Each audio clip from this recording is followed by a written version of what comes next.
Hello and welcome to a new episode of Women in Pop Culture, the podcast where we take a closer look at the feminism-related pop culture phenomenon shaping today's world. I'm the host, Nicole. In last episode, we discussed a new wave of female empowerment in hip-hop music, taking the female rapper Doechii as a case study. For this episode, we will center our topic on the commercialization and capitalism of feminism in K-pop. This idea actually originated from a survey that caught me on social media, created by a group of college students from HKU. And guess what? There are also our special guests today. Welcome, and let's say hello to our audience, please. Hi guys, I'm Zoe. I'm Iona. I'm Esther. And I'm Tony. I guess you guys are all K-pop fans. What made you decide to create this survey, and please introduce the survey results briefly. The four of us designed this survey to explore college students' perspectives on K-pop feminism, especially within an industry that's largely dominated by patriarchal norms. We wanted to explore how young people view the role of female idols in advocating feminist themes in their music and performances. In diving into our survey results, it's fascinating that roughly half of our participants view K-pop feminism as inherently contradictory. By tapping into the thoughts of individuals in our age bracket, this survey not only shed light on the prevalent viewpoints, but also broadened our understanding and outlook on this subject. What makes it even more intriguing is the range of perspectives within ourselves on this matter, highlighting the depth of the discussion. Wow, you guys are real OGs in the K-pop fandom. I guess you know a lot about K-pop then. But since our topic today is K-pop, let's kick things off with a brief intro for those who might not be as familiar. For years, K-pop has been celebrated for its polished performances, catchy hooks, and meticulously curated images. As global audiences expanded, so did the demand for diversity in concepts and messaging. This is when feminism started to seep into the industry, with idols embracing themes of independence, equality, and self-empowerment in their music and personas. But here's the catch. Under the highly patriarchal society of South Korea, and within an industry as carefully calculated as K-pop, even feminist messaging can become a marketing tool. Companies recognize that women in South Korea and across Asia often face significant challenges and marginalization. There's a real desire for empowering voices. And guess what? Feminism sells. It resonates with modern audiences, especially younger fans who are drawn to progressive values. In a competitive market, it's a strategy to stand out. Still, the big question remains, is K-pop truly advancing feminism? Opinions vary widely. Today, we want to explore how enlightening K-pop feminism can be and how capitalism shapes feminist themes in the K-pop industry. We'll also delve into the concept of post-feminism and the context of South Korean society to enrich our discussion. You're right. People's attitudes towards feminist publicity in K-pop is really divided. One of the most representative feminist groups, called G-idol, has harvested lots of controversies. So we asked about people's views on G-idol's feminist publicity in our survey. It turns out that 43% of respondents hold positive views, while another 46% of them perceive their works negatively or have mixed responses. Yes, I do know a lot of discussions surrounding G-idol. However, there are some controversial views regarding how G-idol conveys their messages. While G-idol was known for breaking gender stereotypes and showcasing individuality, some believe this has led to a newfound expectation for female idols, thrusting new rules upon them rather than liberating them. There are also heated discussions about whether the commercialization and capitalization of K-pop are effective and appropriate. It seems that you guys have a lot to say about G-idol. Why not focus on G-idol today to start our debate? Sure! For this episode, we are switching things up a bit. We'll have a debate session tackling the controversy head-on. Now, let me set the stage for today's discussion.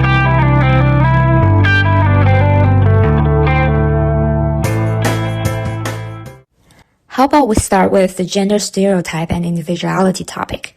Iona, what do you think about it? I believe female idols are always expected to fit in the feminine mold that has limited their individuality, especially in the predominantly patriarchal industry of K-pop. But I'm surprised by the shifting notion of gender. Now it seems like female idols are pushing the boundaries of K-pop traditional image, breaking free from stereotypes. From the survey we have done among college students, 46% of the respondents chose to support the implantation of feminist ideas in K-pop works. Besides, it's so motivating to see that more people are supporting the proclamation of female self-identity and challenging the conventional ideas of femininity. Isn't that a big step forward? Yeah, that is a real progress. You agree, Esther? I understand why Anna thinks that the K-pop industry helps break traditional gender stereotypes. I mean, for years, women were boxed into this soft, submissive ideal, right? Early girl groups emphasized innocence and cute, reflecting Confucian ideals of female modesty. And now we've got a whole girl crush movement. Swagger, suits, and sneakers. G-idol out here yelling, "I'll be the tomboy" in Tomboy. Or flipping the script in Super Lady with lines like, "I never bow on my way," "baddie," and "stronger than Superman." It's loud, it's defiant, and yeah, it feels revolutionary. Actually, I've prepared a G-idol medley. Let's listen to it before we move on. Yeah, I'm tomboy. This is my attitude. Yeah, I'll be the tomboy. Yeah, what the hell? 미친 척. That's my name. I'll never bow my way. Lady, call me super lady. Yes, I'm girl than Superman. Yes, sir, I got superpower. Why you think about no? Cause you feel so rude. 3, 2, quick on. I'm hot. My book and mood is soft. I agree. In the video Tomboy, the use of explicit lyrics such as "I'm a fucking tomboy" and "what the hell" pushes the gender boundaries further. These provocative terms may seem inappropriate for female idols in the rather reserved industry, especially the constructed submissive image of female idols.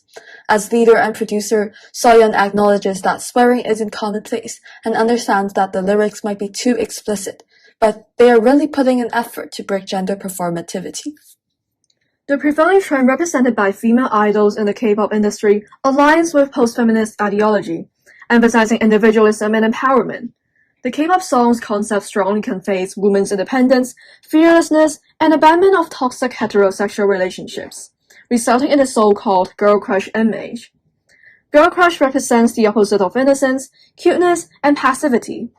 It criticizes traditional feminine traits instead of addressing broader gender stereotypes. As a result, K-pop effectively sidelined the other possible traits of women. But here's my question. Is this really about individuality? Individuality doesn't equate demonizing typical feminine traits. It simply means qualities that make a person or thing different from others.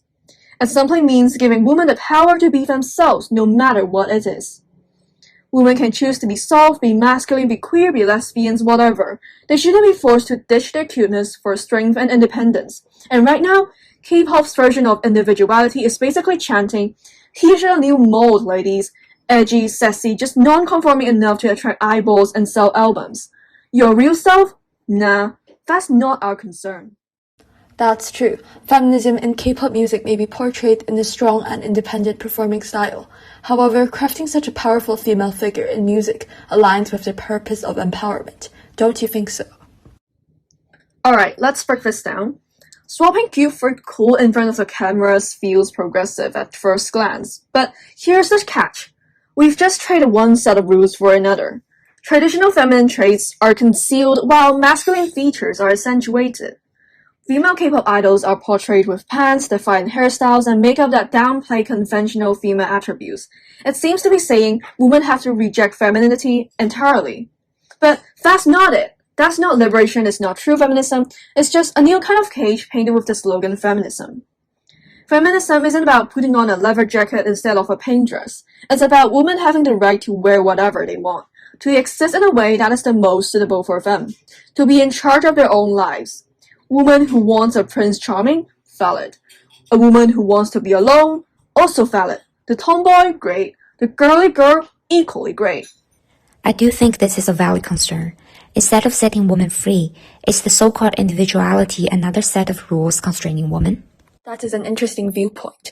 K-pop groups leverage their influence to bring attention to issues of gender inequality and empowerment. In the video of Super Lady, marginalized female characters are featured, such as Cruella and Medusa, and they are transformed into symbols of strength and resilience. The redefinition of characters who were originally stigmatized challenges their conventional portrayal as evil, extending beyond the conventional confines of their image. One of the highlights in the video nude, where a nude piece of artwork was torn apart. It's a bold, liberating move that rejects the superficial, objectifying vision of nudity. This act symbolizes the struggle against existing stereotypes about nudity. Besides, the neutral concept symbolizes the struggle as they challenge the expectations of women in the public sphere. They're not performers, but unique females born nude, showing their individuality that goes beyond the conforming norms of society. The way feminism is represented in K-pop fosters a cultural shift in how we view gender. It's not just being different, it's being true to yourself. Okay, I mean, G-Idol's nude tearing up that painting or Super Lady flipping the script on Philly woman are indeed visually stunning, symbolically powerful, no argument there. But here's the thing, are these MVs really out here to smash gender stereotypes? In the nude MV, sexual elements like sexy poses, lavish outfits, and slim female bodies dominate. While some may argue that the group aims to challenge traditional female images through artistic rebellion, the inclusion of sensual makeup and commercial aesthetics create a dynamic tension. Female creators strive to defy norms while meeting market demands, inadvertently reinforcing gender stereotypes for viewer consumption. When you peel back the glitter, you've got songs like Queen Card dropping lines like "Boyfriend's heart is still beating for me," which cool, confidence, but also, why is male validation still the measuring stick? It's like, be a boss, but make sure men still adore you. And let's talk about that girl crush aesthetic as well. Sure, leather jackets and smudge eyeliner scream rebellion, but you then got idols in miniskirts grating for the camera, catering male gaze, and adhering to the conventional gender stereotype dictating standards for women's attractiveness. Well, it seems like K-pop feminism is just a fight that does not challenge Korea's deep-rooted stereotypes. Thank you, Iona and Esther, for sharing with us your ideas. I really appreciate both of your opinions. But for now, why don't we move to the second topic about commercialization and capitalism of feminism in K-pop? Hand over to you, Tony. Thank you, Nico. I'd like to start the discussion by sharing my ideas on Esther's argument. I do agree that feminist publicity in K-pop has its problems, but at least for G-Idol, they have used their influence as idols to voice up for women, which I definitely support. In spite of the controversies, 47% of our survey respondents still reckon that it's quite important for K-pop artists to engage with feminist issues. Some may argue that G-Idol is utilizing feminism for marketing, but when commercialization spreads awareness to feminism, then why not? Well, I think Tony has stated a very valid point in this regard. Just like what we said that there's no such thing as bad publicity, a number of people to some extent do get to know what feminism is through G-Idol's music. How about you, Zoe? Do you agree? Tony, I love your optimism, but let us address the elephant in the room. What kind of feminism are they really promoting? The image may seem progressive, but still fitting into the patriarchy. Yes, G-Idol sings I'm Not a Doll while wearing hypersexualized outfits in songs like Klaxon and maintaining Korea's beauty standards. Pale skin, slim figures, flawless visuals, that's textbook post-feminism. How would the audience perceive that?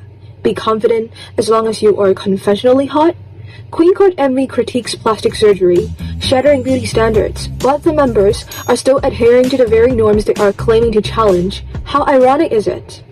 Worse, it misleads the audience into thinking feminism is just about self-love and confidence within existing norms, instead of challenging the systems that create these norms.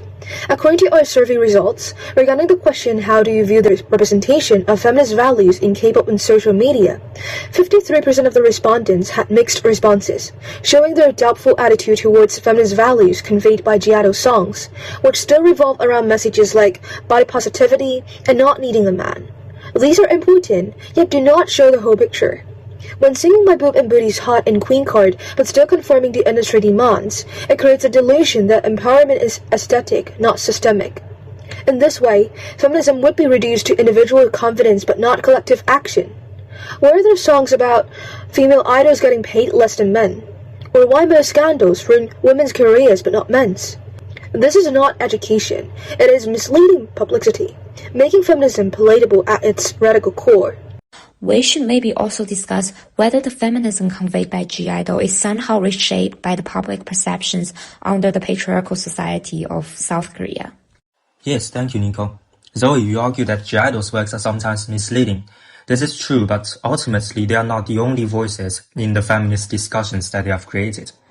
Due to their controversies, there are many K-pop and feminist critics creating online content addressing G-idol's problems in feminist publicity, which I really enjoy.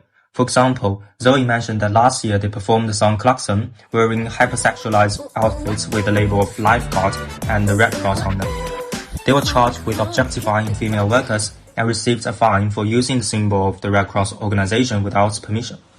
This went on newspapers and triggered massive discussions focusing on the group's self-contradictory feminist publicity. The impact is international.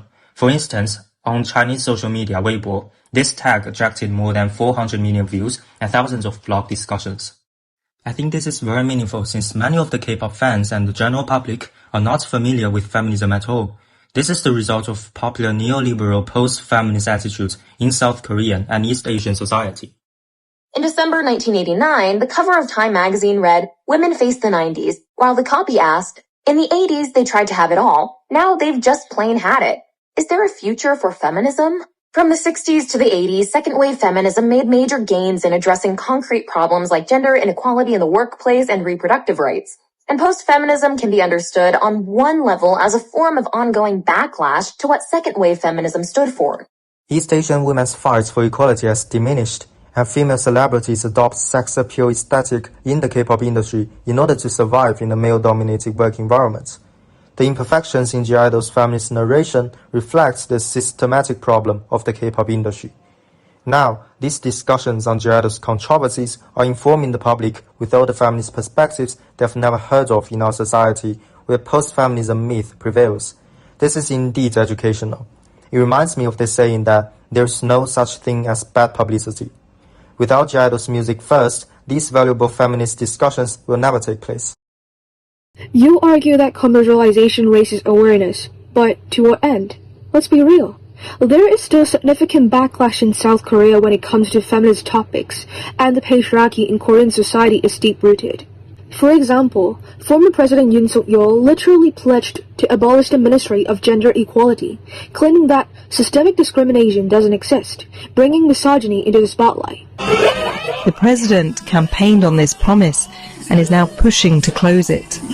Adding to that, women in the 4B movement, 4B meaning no marriage, no childbirth, no dating and no sex, face doxing, sexual harassment and even death threats. Furthermore, misogyny-driven violence has never been uncommon in South Korea. Digital sex crimes, from the Molka incident to deepfake pornography videos, has put women in an oppressed position. Actress Seo Ji-hye and K-pop idol Irene have both received heat for reading an allegedly feminist novel, Kim Ji-young, born in '82, reflecting how stagnated the progress of feminism is in South Korea. How saddening is that? Meanwhile, G-idol's label happily profits from incorporating the so-called feminist topics into their music. Their feminism is allowed because they are playing safe, so safe that it's not challenging power or authority. True change takes risks, and that means idols would have to voice out against unfair policies or address the real issues out there, not just viral hashtags. Therefore, in my opinion, commercialization does put feminism in the public eye. But, as a trend, not a movement, K-pop needs to address who is controlling the narrative. Otherwise, feminism in K-pop is still patriarchy's favorite propaganda, raising awareness but not revolution. Thank you guys. Both of your opinions are very insightful to me. I understand that there's no definitive conclusion regarding this discussion at this point, but I believe as the conversation goes on, more and more people will join us for rethinking women in K-pop and pop culture in general. Thank you so much all of you for joining me for today's episode. I guess we can now throw the question to our audience. What do you think? Is G-idol's feminist messaging authentic or is it just clever marketing? We'd love to hear your thoughts. We have started an online vote on our Instagram page. Feel free to reach out on social media and vote to show your stance or leave a comment whenever you're listening to this podcast. Thanks for tuning in to Women in Pop Culture. If you enjoyed this episode, don't forget to like and subscribe. Until next time, I'm Nicole, and I'll see you in the next episode. Bye. 무너지고 어둡던 눈앞이 붉어져